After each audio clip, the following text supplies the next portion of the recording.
ఎవరైతే విద్యా సంస్థలు తెచ్చుకున్నారో ఆ విద్యా సంస్థలు తెచ్చుకున్న వాళ్ళందరూ కమ్మోళ్ళు, కాపోళ్ళు, రెడ్డోళ్ళు, బ్రాహ్మణులు తప్ప మన దళితులు తక్కువ తెచ్చుకున్నారని కూడా మీరు మర్చిపోదని సాయం కోరుతున్నాం. మీరు విద్యా సంస్థలు తెచ్చుకునేదేమో మైనార్టీ క్రైస్తవం పేరుతో తెచ్చుకుంటారు, కానీ 90% పైగా అది మాలోళ్ళే కావు, మాదిగోళ్ళే కావు, దళితులే కావు, ఉన్నత వర్గాలకు సంబంధించిన వాళ్ళు అక్కడ ప్రయోజనం పొందుతుంటారు. ఇప్పుడు ఉన్నత వర్గాలకు సంబంధించిన వాళ్ళు 3 ప్రయోజనాలు పొందుతుంటారు అక్కడ. ఇక్కడ మైనార్టీ హోదా కింద క్రైస్తవ సంస్థలన్నీ వాళ్ళే. మళ్ళీ అందులోనే ఈడబ్ల్యూఎస్ రిజర్వేషన్ వర్తిస్తుంది. వాళ్ళ సామాజిక హోదాకు గౌరవం నిలబడ్డది. వాళ్ళ సామాజిక హోదా గౌరవం తగ్గలే.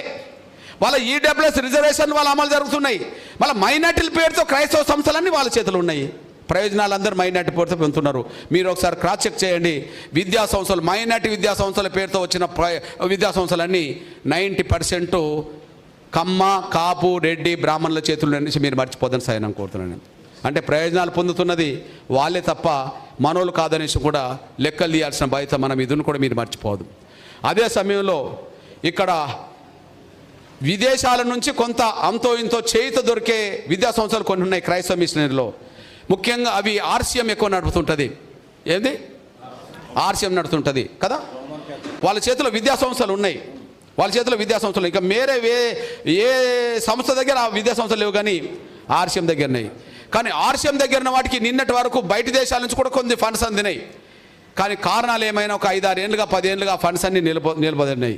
ఇప్పుడు విద్యా సంస్థలు నడుస్తున్నాయి, కానీ విదేశీ సహకారంతో నడతలేవు. కానీ ఈ దేశంలో ఉండబడే శ్రేయోభిలాషులతోటి ఆ విద్యా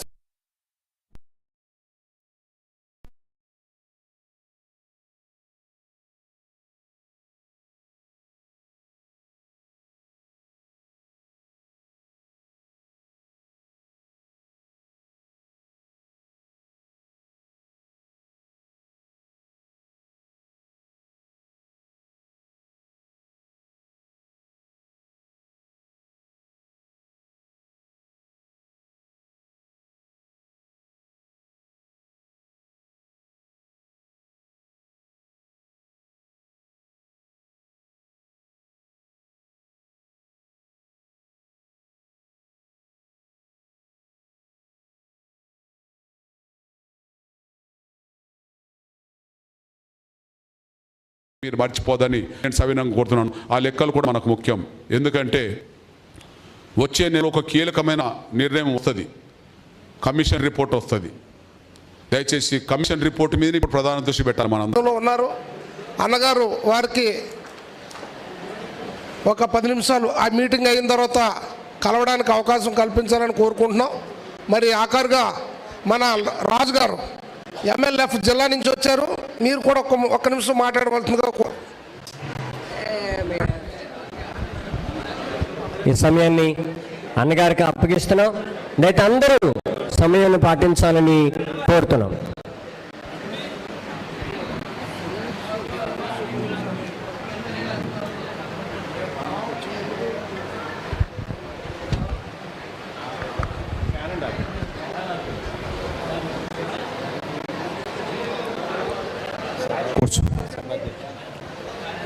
ఈరోజు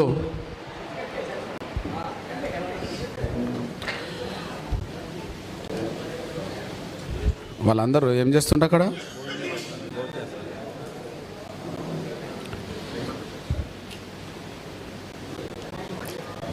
ఈరోజు భీమవరంలో జరుగుతున్న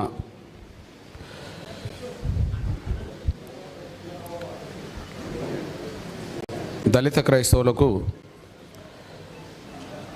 ఎస్సీ హోదా పునరుద్ధరించాలనే డిమాండ్తో జరుగుతున్న నా ఉమ్మడి దళితుల సభను సమన్వయం చేస్తున్న తమ్ముడు ఎబ్నేజర్ గారికి, ఈ వేదిక మీద ఉండబడే మన సోదరుడు మాల మహానాడు జాతీయ అధ్యక్షులు చీకట్ల మంగరాజ్ సోదరు గారికి, నా సోదరి మొదటి నుంచి బీఎస్పీలో ఈ ప్రాంతంలో కీలకమైన పాత్ర పోషిస్తూ మాన్యశ్రీ కాన్షీరామ్ గారి అడుగుజాడల్లో ఒక నిబద్ధతతో ప్రయాణం సాగిస్తున్న నా సోదరి ఎస్ఆర్ రాణి గారికి, తమ్ముడు పెరక వరప్రసాద్, ఎండి Ismail, Rajesh Khanna, bishop David Raj, Shyam Babu, Prem Kumar, Mattayya Raj, హానోజ్, Reuben, Sundar Kumar, Bhimarao, నా సోదరులు సిపిఐ జిల్లా కార్యదర్శి జాన్ వెస్లీ, ఇంకా వేదిక మీద ఉన్న నా సోదరులందరికీ, ఈ సభలో పాల్గొన్న నా దళిత, అదే సమయంలో అన్ని అణగారిన వర్గాలకు సంబంధించిన నా సోదరులైన, అలాగే పాత్రికేయ మిత్రులు ఉంటే వారికి, ప్రతి ఒక్కరికి ముందుగా నా ఉద్యమ నమస్సులు, జై భీములు.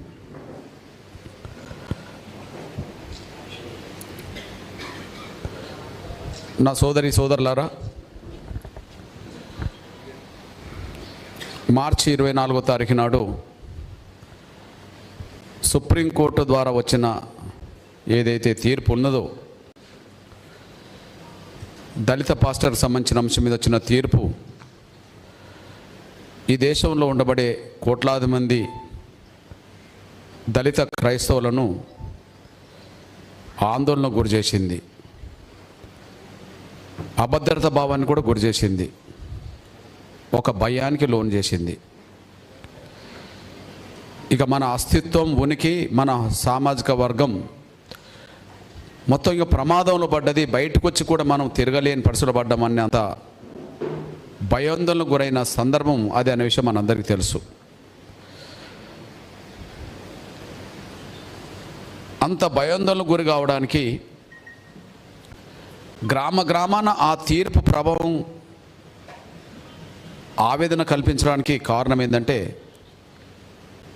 మీడియా తీర్పును చాలా హైప్ చేసింది. వాస్తవానికి ప్లీజ్ ఆపేసేయండి, ఫోటోలు తీసుకొని ఆపేసేయండి. రైట్. వాస్తవానికి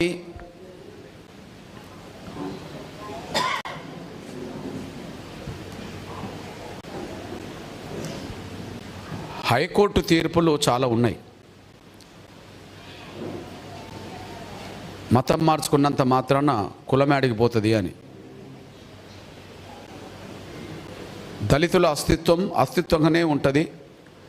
వాళ్ళ అవమానాలు పడుతూనే ఉంటారు, వాళ్ళ బాధలు పడుతూనే ఉంటారు. వాళ్ళ అస్తిత్వం ఎలా మారుతుంది అని చెప్పి అనుకూలమైన తీర్పులు వచ్చిన సందర్భాలు కూడా ఉన్నాయి. కానీ దళిత క్రైస్తవులకు ఆయా రాష్ట్రాల్లో వచ్చిన అనుకూలమైన తీర్పులు, ఆ తీర్పుల మీద మీడియా ఎక్కడ కూడా క్షేత్రస్థాయికి వెళ్ళే విధంగా చర్చ పెట్టలేదు, ప్రచారం చేయలేదు. కానీ మొన్నటి సుప్రీంకోర్టు తీర్పు ద్వారా మాత్రం ఒక భయాందోళనకు గురి చేసే అంత స్థాయిలో అన్ని రకాలుగా మీడియాలో చర్చ జరిగింది. ఇక దాన్ని ఆసరా చేసుకొని దళిత క్రైస్తవ వ్యతిరేక శక్తులు విపరీతమైన వాక్యాలు చేస్తూ భయాందోళనకు గురి చేసిన సందర్భాలు కూడా కనిపించినాయి. అది 1కి 4 సార్లు అదే ప్రచారం జరగడం వల్ల, అది క్షేత్రస్థాయికి వెళ్ళడం వల్ల ప్రతి గ్రామంలో ఉండబడే ముఖ్యంగా దళిత వర్గాలకు సంబంధించిన వాళ్ళు ఆవేదనకు లోనైండ్రు, ఆందోళనకు గురైండ్రు, అభద్రత భావానికి కూడా గురైండ్రు. ఇది ఆనాటి సిచ్యువేషన్, మనందరూ తెలిసిన విషయమే. ఇక రెండోది, ఈ తీర్పు మీద ఇంత బలమైన చర్చ దేశవ్యాప్తంగా జరుగుతున్నప్పుడు, ప్లీజ్ బాబు,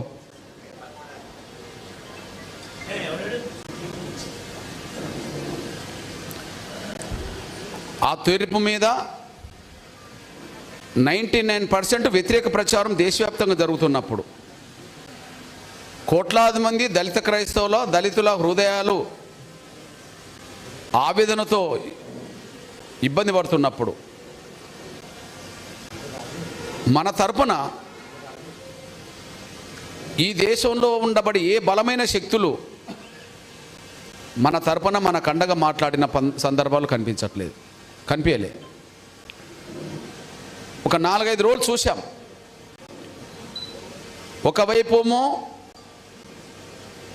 దళిత క్రైస్తవ వ్యతిరేక వర్గ ప్రచారం పతాక స్థాయిలో ఉన్నది, ఆ తీర్పును అడ్డం పెట్టుకొని. మరొక వైపు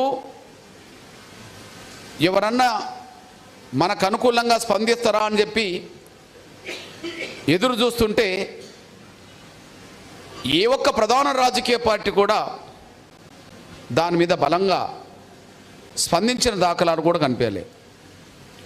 అప్పుడు అనిపించింది, ఓహో, దళిత క్రైస్తవ వ్యతిరేక శక్తులు బలంగా రోడ్డు మీదకి వస్తున్నాయి, కానీ మాట్లాడడానికి దళిత క్రైస్తవ సమాజ మిత్రులు అనబడుతున్న వాళ్ళు ఎవరు కూడా ఈ కష్టకాలంలో మనకు అండగా లేరు కదా అని చెప్పి కొంత అభిప్రాయం రావడానికి దారితీసింది. అట్లాంటి సమయంలో మరి దళిత క్రైస్తవుల ఆవేదన, అభద్రతా భావం పతాక స్థాయిలో ఉన్నప్పుడు మరి ఎవరూ పాత్ర పోషించాలన్నప్పుడు మనమే ముందుకు రావాలి, మనమే ఆ పాత్ర పోషించాలని చెప్పి ముందుగా అనుకోవడం ద్వారా మాత్రమే ఆ ప్రెస్ మీట్లు పెట్టడం జరిగింది. హైదరాబాదులో పెట్టిన మొదటి ప్రెస్ మీట్ మన దళిత హృదయాల్లోకి వెళ్ళిపోయింది, సమాజంలోకి కూడా వెళ్ళిపోయింది. దాని మీద కొంత వ్యతిరేకత వర్గం సంబంధించిన వాళ్ళు కొంత మాట్లాడే ప్రయత్నం చేయబోయారు. దానికి కౌంటర్గా మళ్ళీ గుంటూరులో బలంగా ప్రెస్ మీట్ పెట్టడం జరిగింది. దానికి కొంత నసిగినట్టుగా కొంత మళ్ళీ అడ్డుకునే ప్రయత్నం చేయబోయారు. దాని కొనసాగింపుగా మళ్ళా హైదరాబాద్లో ప్రెస్ మీట్ పెట్టడం జరిగింది. ఆ ప్రెస్ మీట్తో వాళ్ళకి అర్థమైపోయింది, ఓహో, ఇక వీళ్ళతో పెట్టుకుంటే అంతిమంగా మనం ఊడిపోతామని చెప్పి వాళ్ళకి అర్థమైపోయింది. మన వాదనలో న్యాయం ఉన్నది, ధర్మం ఉన్నది. మన వాదన సమాజం అంగీకరించే కాడికి వస్తున్నది. వాళ్ళ వాదనలో ధర్మం లేదు, సమాజం అంగీకరించట్లేదనే విషయం వాళ్ళకి అర్థమైపోయింది. అప్పుడు కొద్దిగా వాళ్ళు వెనకతట్టు పట్టిన సందర్భాలు. మన వాళ్ళలో ఏదన్నా పెరిగిందంటే కొంత బాధ నుంచి ఉపశమనం లాగా, ఆవేదన నుంచి కొంత ధైర్యం పుంజుకునే విధంగా కొంత పాత్ర పోషించిన విషయం మనందరికీ తెలిసిన విషయమే. దానితో ముఖ్యంగా 2 తెలుగు రాష్ట్రాల్లో ఉండబడే మొత్తం మన దళిత సామాజిక వర్గంలో ఉండబడే అన్ని విభాగాల మీద అది కొంత ప్రభావితం చేసింది. ఎవరికి వాళ్ళు మాట్లాడుకునే కాడికి తీసుకొచ్చేసింది.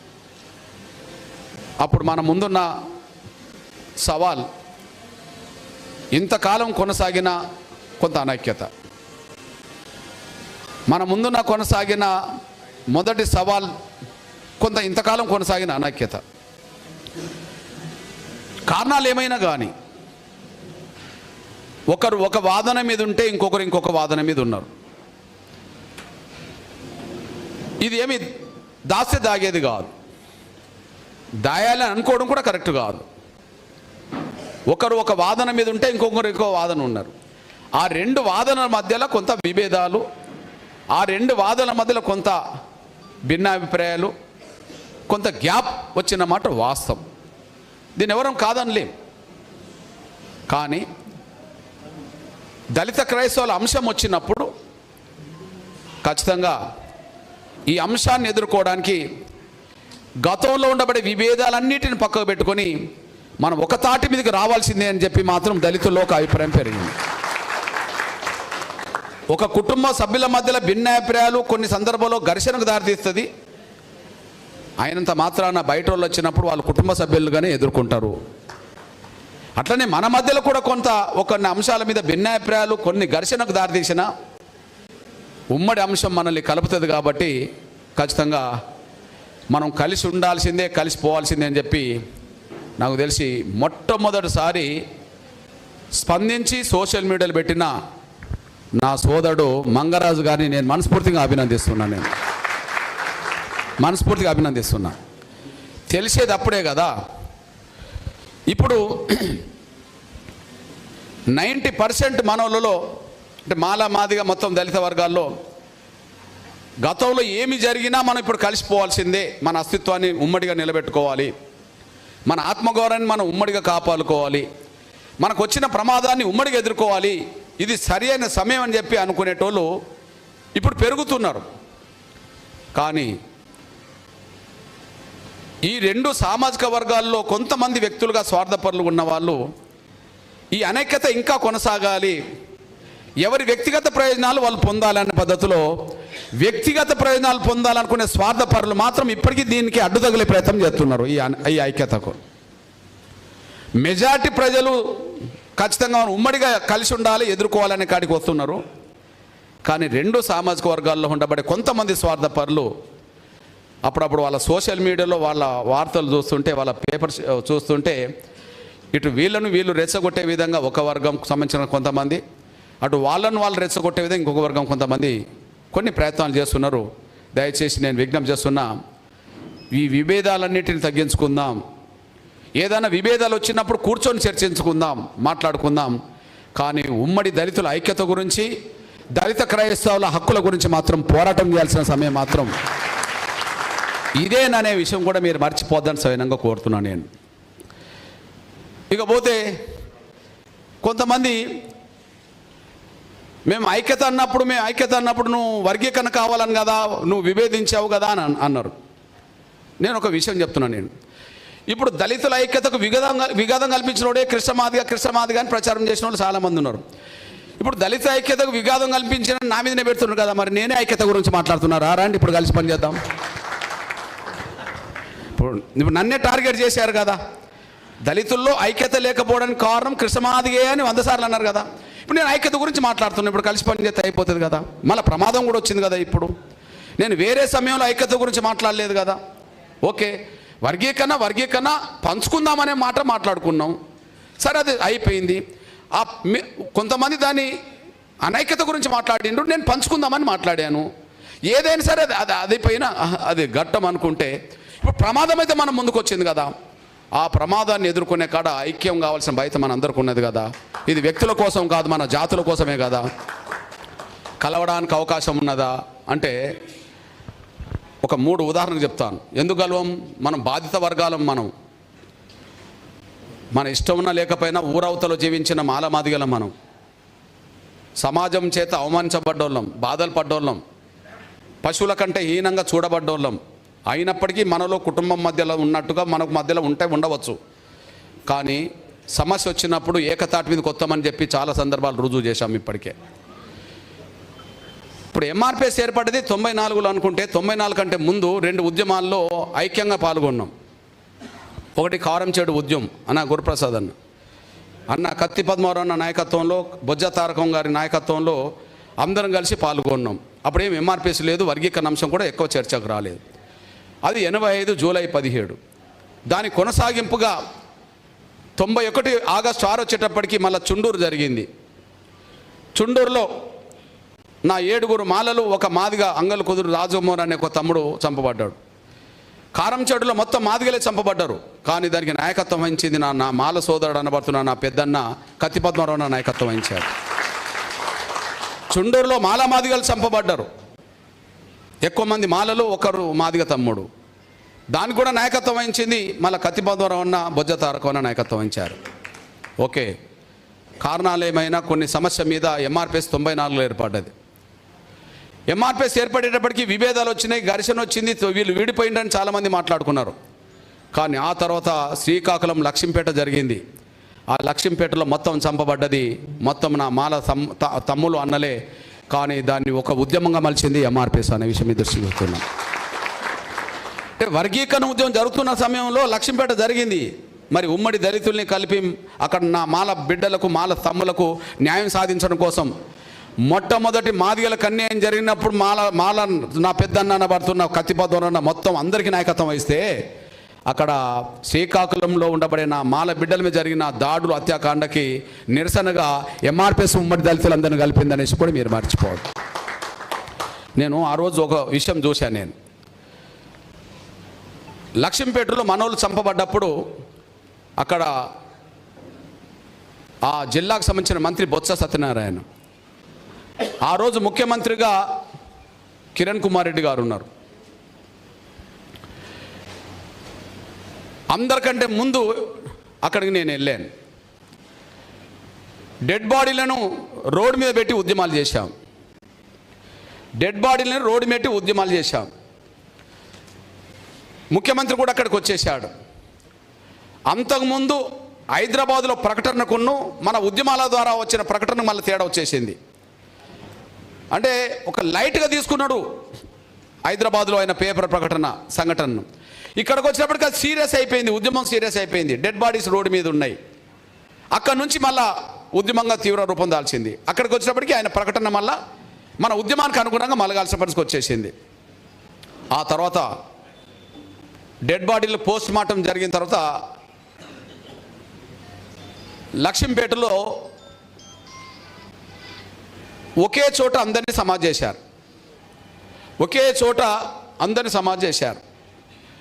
అందరినీ సమాధి చేస్తున్న సమయంలో అప్పటికి నేను అక్కడనే ఉన్నాను కనుక కొద్దిగా లేటుగా, ప్లీజ్ కొద్దిగా లేటుగా మన సోదరుడు హర్ష కుమార్ అక్కడికి వచ్చాడు. ఏ సమయానికి వచ్చాడు? ఏ సమయానికి వచ్చాడు? సమాధిలో తీసుకెళ్ళిన సమయంలో అక్కడనే బరేలు చేసే సమయానికి అక్కడికి వచ్చాడు. వచ్చిన వెంటనే లక్ష్మీపేటలో ఉండబడే ఒక నా ఆంధ్ర యూనివర్సిటీలో చదువుతున్న ఒక నా బిడ్డ, మాల బిడ్డ తమ్ముడు హర్ష కుమార్ అన్నను విమర్శించాడు. తమ్ముడు ఆపేసేయండి, ఫోటోలు తీసుకున్నారు సరిపోతాయి కదా, మనం అంతర్గతంగా 100 మాట్లాడుకుంటాం.